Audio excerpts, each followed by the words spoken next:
करार अभी अभी आप देख रहे हैं इंडियन होटल्स ने किया है, जहां पर भारतीय उपमहाद्वीप में पोर्टफोलियो के विस्तार को लेकर GCG के हॉस्पिटैलिटी के साथ कंपनी ने करार किया है और उस करार के ऊपर मैनेजमेंट बातचीत कर रही है हर्षदा से। आपको पहले वो सुनवाते हैं। ऑपरेशन में एक साथ 7 जो है और प्रॉपर्टीज इसमें CG group is putting in, उसकी लिस्ट हमने दी है, आपके साथ भी शेयर की है, प्रेस के साथ भी शेयर की है। और 7 जो है हमारे इंडियन होटल्स की तरफ से आएंगे, जो हम आने वाले महीने 2 महीने में आइडेंटिफाई करेंगे और उसमें हम एग्जिस्टिंग होटल भी डालेंगे which fit into the adventure and the ocean kind of tourism और सफारी टूरिज्म पर्सपेक्टिव। पर उसमें हमें कुछ ओनर्स से परमिशन भी चाहिए। तो 25 होटल, 2500 कमरे, 25 साल and moving towards the next 50। Mister Chaudhary, तो क्या डेस्टिनेशंस आप हमें कुछ अंदाजा दे पाएंगे, क्योंकि इंडियन ओशन में अंडमान निकोबार भी आता है, लक्षद्वीप भी आता है, मालदीव्स भी आता है, तो क्या इन तीनों आइलैंड्स पर हम प्रॉपर्टीज और डेवलप होती देखेंगे?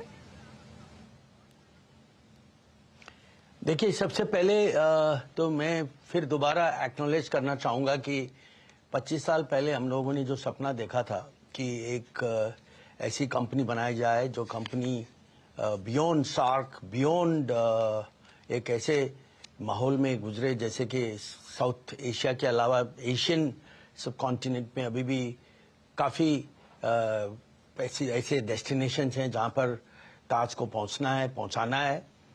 और उसी के तहत हम लोगों ने मालदीव, श्रीलंका में शुरू की और उसके बाद जाके अभी नेपाल में काफ़ी प्रॉपर्टियां शुरू की है। हर टाइप के, हर ब्रांड में ले जा रहे हैं।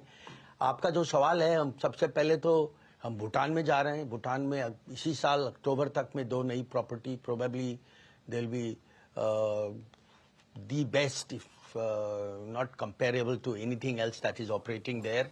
एंड अपार्ट फ्रॉम दैट और भी ऐसे कई डेस्टिनेशंस हैं। कल्चरल साइड में ले लीजिए, सफारी साइड में ले लीजिए, रिजॉर्ट पॉइंट ऑफ व्यू से ले लीजिए, एक्सपीरियंशियल पॉइंट ऑफ व्यू से ले लीजिए।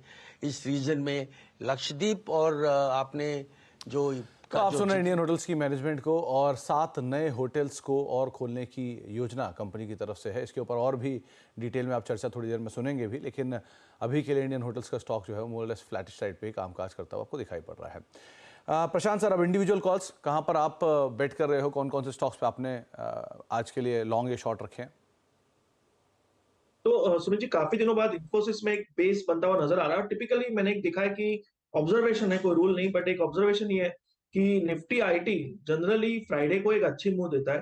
तो मैं एक दिन पहले यहाँ पे थोड़ा प्रीएम्प्ट कर रहा हूँ बेस फॉर्मेशन, और इन्फी में रेकमेंड करना चाहूंगा।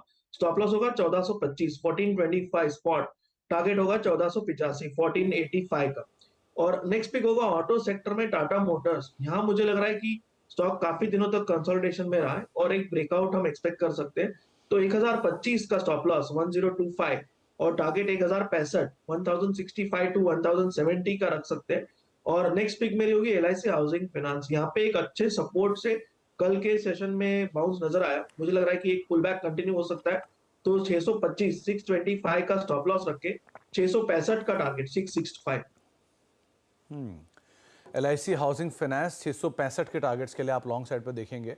638 के जोन्स में भी ये कामकाज करता हुआ दिखाई पड़ रहा है। इन्फोसिस एक और नाम जो कि प्रशांत ने आपको सुझाया है। वैसे भी अगर आईटी के लार्ज कैप में जाएंगे तो शायद अब TCS इन्फोसिस कंपैरिजन में इन्फोसिस ज़्यादा सस्ता है वैल्यूएशन वाइज। 14